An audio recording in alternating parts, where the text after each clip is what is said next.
অবাধ ব্যবহার ভালো মানুষের একমাত্র অন্তরায়। সঙ্গত কারণে আমি এর বিপক্ষে অবস্থান নিয়েছি। আমি আমার দলের দ্বিতীয় বক্তা। স্বপ্ন পূরণে অগ্রগতি, হাতের মুঠোয় প্রযুক্তি। মাননীয় স্পিকার, মোবাইল ফোন হলো একটি যন্ত্র বিশেষ মাত্র, যার মধ্য দিয়ে আমাদের বর্তমান সবার জীবন জীবিকা আধুনিক প্রজন্মের ভিত্তিতে গড়ে উঠছে। জীবনের প্রতিটা মুহূর্তে আমাদের এই প্রযুক্তি ও মোবাইল ফোন কোনো না কোনো ভাবে প্রয়োজন হচ্ছে। যেটা এক দশক আগেও মানুষকে যেখানে আজ আমরা জীবনে প্রথমে সুপার্জন করতে পারছি, তাও শুধু এই মোবাইল ফোন ও প্রযুক্তি প্রসারের কারণে। মাননীয় স্পিকার, বাংলাদেশ সরকার শিক্ষার্থীদের পড়াশোনায় আধুনিক কারিকুলাম প্রচলন করার শিক্ষার্থীদের বিভিন্ন তথ্য সংগ্রহ, শিক্ষামূলক প্ল্যাটফর্মে যোগদান, যেমন জ্ঞানী স্কুল, খান একাডেমি, পোস্টের তৈরিতে আইডিয়া গ্রহণ ইত্যাদি মোবাইল ফোন ব্যবহার করে কিন্তু সক্ষম হচ্ছে। মাননীয় স্পিকার, এখানে অনেকেই আছেন যারা ব্যক্তি সাক্ষাৎকারের মাধ্যমে তথ্য সংগ্রহ করে থাকেন। মাননীয় স্পিকার, আপনার দৃষ্টি আকর্ষণ করছি, কোন ব্যক্তি সাক্ষাৎকারে পাওয়া তথ্য 100% প্রবণতা খুবই কম। তো সেই ক্ষেত্রে আপনাকে প্রযুক্তির সহায়তা নিতেই হবে। মাননীয় স্পিকার, 3 অক্টোবর 2020 সমাজ নিউজের প্রতিবেদনে বর্ণিত হলো দৈত্যাকার রোবট তৈরিতে শীর্ষে রয়েছে জাপান, যা প্রায় 15 ফুট উচ্চতার এবং চলে 4টি চাকায়। এটি ব্যবহার করা হবে দুর্যোগ মোকাবেলায়, ত্রাণ বিতরণে ও মহাকাশ সম্বলিত অনুসন্ধান আদি ঘটে যাওয়া ঘটনার রেকর্ড রাখতে। এখন বিপক্ষ দলের জন্য আমার প্রশ্ন হলো,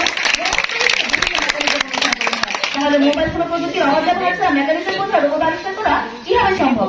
মাননীয় স্পিকার, বিগত 2 বছর অর্থাৎ 2020 থেকে 2021 কোভিড-19 মহামারীতে পুরো বিশ্বের অবস্থা ঝুঁকিপূর্ণ থাকায় জনগণ হোম কোয়ারেন্টাইন ঘরে বসে থাকতে হয়েছিল।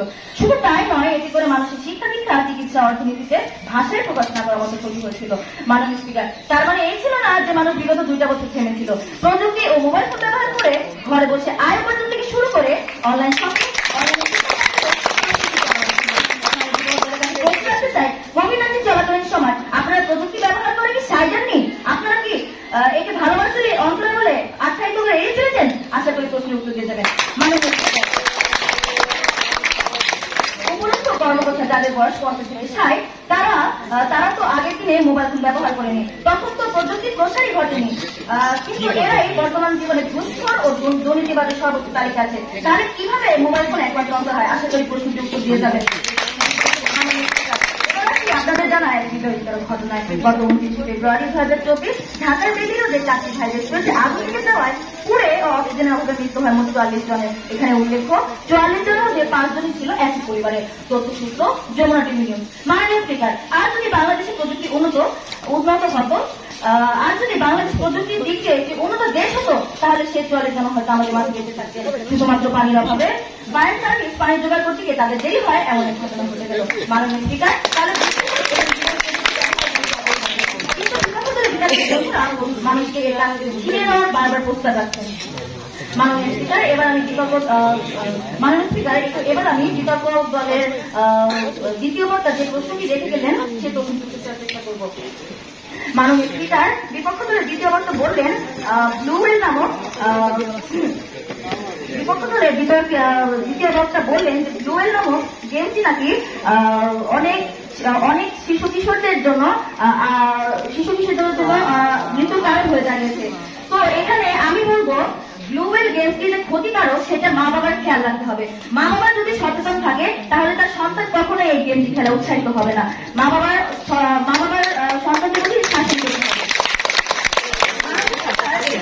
আরেকটি প্রশ্ন করে গেলেন যে বর্তমানে কিন্তু বিকাশ, নগদ ইত্যাদির মাধ্যমে বিভিন্ন ভুয়া তথ্যের মাধ্যমে টাকা হ্যাক হচ্ছে। তো এর উত্তর আমি এটাই বলবো যে একজন হ্যাকারকে কিন্তু কোনো কিছু হ্যাক করতে তার কিছু তথ্যের প্রয়োজন হয়। সেই ক্ষেত্রে অসচেতনতার কারণে মানুষের অ্যাকাউন্ট হ্যাক হয়ে যায়। মাননীয় স্পিকার, আবার তথ্য যাচাই না করে বিশ্বাস করলে টাকা চুরি হওয়াটা স্বাভাবিক ব্যাপার। তাহলে আমরা এক্ষেত্রে যদি সচেতনতা অবলম্বন করি তাহলে কিন্তু এসব ঘটনা ঘটার প্রশ্নই ওঠে না। এখানে আমাদের দলের প্রথম বক্তা একটি প্রশ্ন করে গিয়েছিলেন বিপক্ষ দলকে যে মাদকাসক্তি হলো একটি অন্তরায় ভালো মানুষ তৈরি। তো এই প্রশ্নটি এখনো আমাদের প্রতিপক্ষ দল উত্তর দেয়নি। তার কি কোনো ভালো দিক আছে? মাননীয় স্পিকার, আমি না হয় মানছি একটি জিনিসের উপকারিতার পাশাপাশি অপকারিতাও বিরাজ করে, যা মোবাইল ফোন প্রযুক্তির ক্ষেত্রে আর কি। তবে এই বলে যে তাকে ভালো মানুষ তৈরি একমাত্র অন্তরা বড় হবে তা আমিও আমার দল কখনোই বিশ্বাস করি না। আর তাই আমাদের সাথে একমত। এই বলে আমি আমার বক্তব্য এখানেই শেষ করছি।